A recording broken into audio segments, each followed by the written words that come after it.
తెలంగాణలో కాంగ్రెస్ ప్రభుత్వం ఏర్పడి 11 నెలలు పూర్తయింది.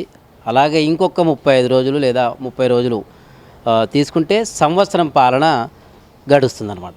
అయితే ఈ లోపల చాలా వరకు ఎక్కడ చూసినా సంక్షేమ పథకాల మాట అటుంచితే చాలా వరకు చాలా సంఘాలు అటు పోలీసులు కావచ్చు, ఇటు నిరుద్యోగులు కావచ్చు, తాజాగా సర్పంచులు కూడా ఎవరికి వారే మా ఉన్న డిమాండ్లు నెరవేర్చండి, మాకు ఇచ్చిన హామీలు నెరవేర్చండి అంటూ కూడా రోడ్లపైకి వస్తున్న పరిస్థితి. అలాగే 144 సెక్షన్ కూడా నడుస్తుంది. ఇదందరికీ తెలిసిన విషయమే. అయితే ఇప్పుడు తాజాగా అటు మళ్ళీ ఒకసారి బీసీ వాదం పునరుజ్జీవం పోసుకుంది. ఎందుకంటే కులగణన సర్వేకు సిద్ధమైంది ప్రభుత్వం. అయితే దీనివల్ల కొనగూరే ప్రయోజనాలు ఏంటి, ఆ కులగణన సర్వేలో ఆ ప్రశ్నలతో కొంతమంది ఇబ్బందులు పడుతున్నారా అనేది ఒకసారి చర్చిద్దాం. మనతో పాటు సోషల్ యాక్టివిస్ట్ గాదా ఎన్నయ్య గారు ఉన్నారు. సార్ మాట్లాడి తెలుసుకుందాం. సార్, ఈ 11 నెలల పాలన చూస్తే అయితే ఏదైతే హామీ ఇచ్చిందో కులగణన సర్వే, ఇప్పుడు దానికి గవర్నమెంట్ సిద్ధమైంది. అయితే డెడికేటెడ్ కమిషన్ కూడా వేసింది. అయితే ఈ సర్వేలో ప్రశ్నలు 56 నుంచి 75 దాకా ఉన్నాయి, మొత్తం క్లాసెస్ కలుపుకుంటే. ఏంటి దీనివల్ల నిజంగానే అటు వాళ్ళు హామీ ఇచ్చిన మేరకు ప్రయోజనాలు ఒనగూరుతాయా ప్రజలకి? ఇప్పుడు ప్రభుత్వాలు ఎప్పుడు కూడా జనాభా లెక్కలు చేసినప్పుడైనా లేకపోతే ఇట్లా సమగ్ర సర్వేలు అని చెప్పి చేసినప్పుడైనా కానీ ఇవన్నీ కూడా ఒక రాజకీయ ప్రయోజనాలతోటి చేస్తూ ఉన్నారు. ఇప్పుడు చేస్తున్న సర్వే మీద కూడా ప్రజలకి అనేక రకాల అనుమానాలు ఉన్నాయి. ఎందుకు అనుమానాలు ఉన్నాయంటే, వీళ్ళు ఈ మధ్యకాలంలో రైతు బంధు విషయంలో కానీ, రేషన్ కార్డుల విషయంలో కానీ, లేకపోతే ఆరోగ్యశ్రీ విషయంలో కానీ, లేకపోతే స్కాలర్షిప్ల విషయంలో కానీ, ఫీజు రియంబర్స్మెంట్ విషయంలో కానీ, లేకపోతే ధరణి విషయంలో కానీ, ఇంకా అనేక రకాలు ఏవైతే మీరు అన్నట్టు ఉచితాలు అయితేంది, సంక్షేమం అయితేంది, అనేక రకాల పేర్లు ఏదైతే దళిత బంధు అని, రైతు బంధు అని, ఆ బంధు ఈ బంధు ఏవైతే ఉన్నాయో, ఇట్లా ఇన్ని రకాలైనటువంటి ఏవైతే ప్రజలకు ఇప్పటివరకు అందినటువంటి సహాయ సహకారాలు ఏవైతే ప్రభుత్వం ద్వారా ఉందో, ఇది ప్రభుత్వ సహాయ సహకారాలే. ముఖ్యమంత్రి దయాదాక్షిణ్యమో, మంత్రుల దయాదాక్షిణ్యమో కాదు.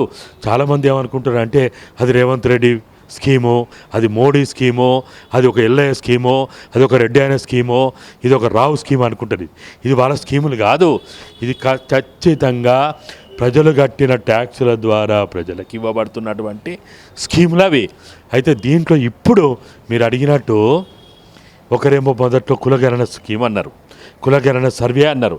ఈ కులగణన సర్వే కాదు, బీసీల సర్వే అన్నారు. బీసీల సర్వే కాదు, ఇది బీసీలది కాదు, ఎస్సీలది కాదు, ఎవరిది కాదు. ఇది తెలంగాణ ప్రాంతంలో ఉన్నటువంటి అందరి యొక్క ప్రజల యొక్క కుటుంబాల యొక్క సర్వే అని మళ్ళీ అంటున్నారు. ఇట్లా అనడంతో మీరు అన్నట్టు ప్రభుత్వం తీసుకొస్తున్నటువంటి అనేక ఇబ్బందులు అయింది. అది కూడా మళ్ళా ఎవరు ఎస్జిటి టీచర్లతో చేస్తున్నారు. ప్రైమరీ స్కూళ్ళకి మధ్యాహ్నం నుంచి సెలవులు ఇచ్చి విద్యార్థుల జీవితాలకి నాశనం చేస్తూ ఆ టీచర్లందరినీ కూడా ఆ ప్రైమరీ స్కూల్ పరిధిలో ఉన్నటువంటి తండాలు కావచ్చు, పల్లెలు కావచ్చు, గ్రామాలు కావచ్చు, వాడలు కావచ్చు, ఆడబోయి సర్వే చేయమంటున్నారు. ఎప్పుడు మధ్యాహ్నం 1 గంట తర్వాత సాయంత్రం 4:15 మధ్యాహ్నం లంచ్ బెల్ ఎప్పుడవుతుంది? 12:30, 1 గంటకి అవుతుంది. అన్నం పెట్టి భోజనం పెట్టి పిల్లల్ని పంపిన తర్వాత ఈ టీచర్లు మూటాముళ్ళ చదువుకొని ఆ చుట్టుపక్కల ఉన్నటువంటి వాడలలోకి లేకపోతే చిన్న చిన్న గ్రామ పంచాయతీల్లో పోయి వీళ్ళని చేయమంటున్నారు. మధ్యాహ్నం ఎవడన్నా పల్లెల్లో ఉంటాడా, ఇళ్ళల్లో ఉంటాడా? మళ్ళీ ఎప్పటివరకు చేస్తారు? 4:15 అంటే స్కూలు ముగిసే సమయానికల్లా వీళ్ళు దాన్ని క్లోజ్ చేసి వీళ్ళు మూటామిల్ల చదువుకొని వాళ్ళ ఇళ్ళకి వెళ్ళిపోవాలి. ఎవడైనా చేసే పనైనా తుక్లకు కాకపోతే, ఎవడైనా సర్వే చేయాలంటే ప్రజలు అందుబాటులో ఉండేది అది పట్టణ ప్రాంతాల్లోనైనా గ్రామీణ ప్రాంతాల్లోనైనా ఎక్కడైనా సరే పొద్దుగాల 6 గంటల నుంచి 8 గంటల దాకా, అది కూడా ఒక 70% మంది మాత్రమే దొరుకుతారు. 30% మంది 5 గంటలకు లేచే కోడి కూతకే అందరు లేచి ముఠాముళ్ళ చదువుకొని సర్ది కట్టుకొని 6 గంటలకల్లా వెళ్ళిపోతారు.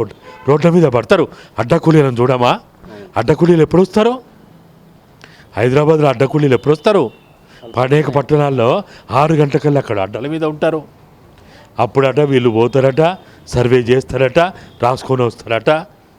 మధ్యాహ్నం 1 గంట నుంచి సాయంత్రం 4 గంటల 15 నిమిషాల మధ్యకాలంలో ఈ టీచర్లు, ఎడ్జిటి టీచర్లు సర్వేకి పోతే దొరికేది ఎవడు? సర్వే చేసేది ఎక్కడా? రాసేది ఎక్కడా? అది సమగ్రమయ్యేది ఎక్కడా? అవుతుందా ఇది? ఇంట్లో ఒకవేళ చదువుకోని వాళ్ళు ఉంటే అట్లా ఇబ్బంది, వివరాలు చెప్పే సమయం. ఎవరు ఉంటారు?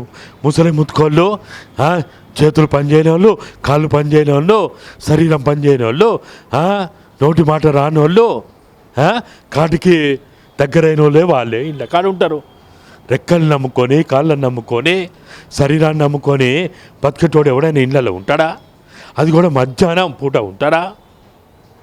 కాబట్టి మాకు అనిపించింది ఇదంతా చూసిన తర్వాత ఇది అయ్యేది కాదు, పోయేది కాదు. ఇది ఎవడో ఆడంబరాలకు చెప్పుకునేదే కానీ ఇది సమగ్రం కాదు. ఇది పూర్తిగా న్యాయం జరుగుతుందని కూడా మాకు అనిపిస్తలేదు.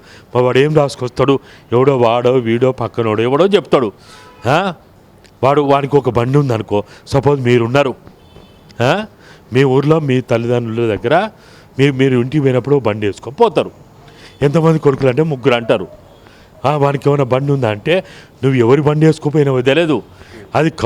అది అప్పుల నువ్వు లోన్ తెచ్చుకున్నావా, నీ సొంతమా, లేకపోతే ఎట్లనా అని ఎవరికి తెలుసు? ఆ చుట్టుపక్కల అడిగినోడు ఎవడు వానికి బండి ఉందని చెప్తాడు. వానికి బండి ఉందని రాస్తాడు, కారు ఉందని రాస్తాడు, ఇంకేదో రాస్తాడు. వాడు ఒకవేళ మన ఇంట్లో ఫ్రిడ్జ్ పడ్డది అనుకో, ఫ్రిడ్జ్ ఉందని రాస్తాడు, టీవీ ఉందని రాస్తాడు. ఆ ఫ్రిడ్జు 0 అమౌంట్ కట్టకుండా ఇప్పుడు ఈఎంఐల కింద ఇస్తూ ఉన్నారు. ఇన్స్టాల్మెంట్ ఇస్తలేరా? సెల్ ఫోన్ ఉంటుంది. ఇప్పుడు నీ చేతిలో ఆండ్రాయిడ్ సెల్ ఫోన్ ఉంటుంది, లేకపోతే ఇంకో ఏదో సెల్ ఫోన్ ఉంటుంది. ₹1 కట్టకుండా నీకు ఈఎంఐల కింద 30,000, 50,000 నీకు సెల్ ఫోన్ వస్తుంది. అది నీ ఫోనా? లోన్ ఇచ్చిన ఫోన్ అది. నువ్వు వాడుకుంటున్నావు అంతే, నీ ఫోన్ కాదు అది. హక్కుదారుడు కాదు నువ్వు, ఆ యజమాని నువ్వు కాదు. యజమాని బ్యాంకోడు, అప్పిచ్చినోడు యజమాని. నువ్వెట్లయితావు యజమాని? ఆ వస్తువుకి నువ్వు యజమాని అవుతావా? నువ్వు పూర్తిగా ఆ వస్తువు నీదా? ఎప్పుడు నీదవుతుంది?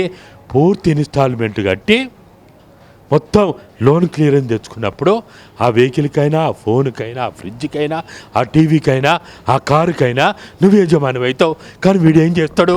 కారు నీదే అంటాడు, టీవీ నీదే అంటాడు, స్కూటర్ నీదే అంటాడు, సెల్ ఫోన్ నీదే అంటాడు, అన్నీ నీదే అంటాడు. అవుతుందా అది? ఎవడో కౌలు చేస్తూ ఉంటాడు. ఒక 5 ఎకరాలో, 4 ఎకరాలో, 3 ఎకరాలో భూమి కౌలు చేస్తూ ఉంటాడు. ఆ భూమి అందా? ఆ భూమి అందా? నువ్వు భూమి దుంతానా? ఎన్ని ఎకరాలు దుంతానావు? 3 ఎకరాలు దుంతానా? 3 ఎకరాలు దుంతున్నాడు రాస్తాడు. ఆ 3 ఎకరాలు ఎవరిది? పట్టాదారుంది, ఈయనది కాదు. కానీ ఆ రాస్తప్పుడు ఏం రాస్తాడు? ఈయన 3 ఎకరాలు వ్యవసాయం చేస్తున్నాడు రాస్తాడు. అంటే ఇదంతా కూడా మాకు అనిపించేది రేషన్ కార్డు కోత పెట్టడానికి, ఈ సంక్షేమ పథకాలు కోత పెట్టడానికి, అంతో ఇంతో ప్రభుత్వ ఏదో స్కీములు ఉన్నాయి కదా. ఇప్పుడు స్కీములన్నింటినీ కూడా మొత్తంగా కూడా ఎక్కడికక్కడికి కోత పెట్టడానికి చేస్తున్నటువంటి తప్ప దీంట్లోనైతే మాకైతే ఇది ప్రజలకు ఉపయోగపడుతున్నట్టు.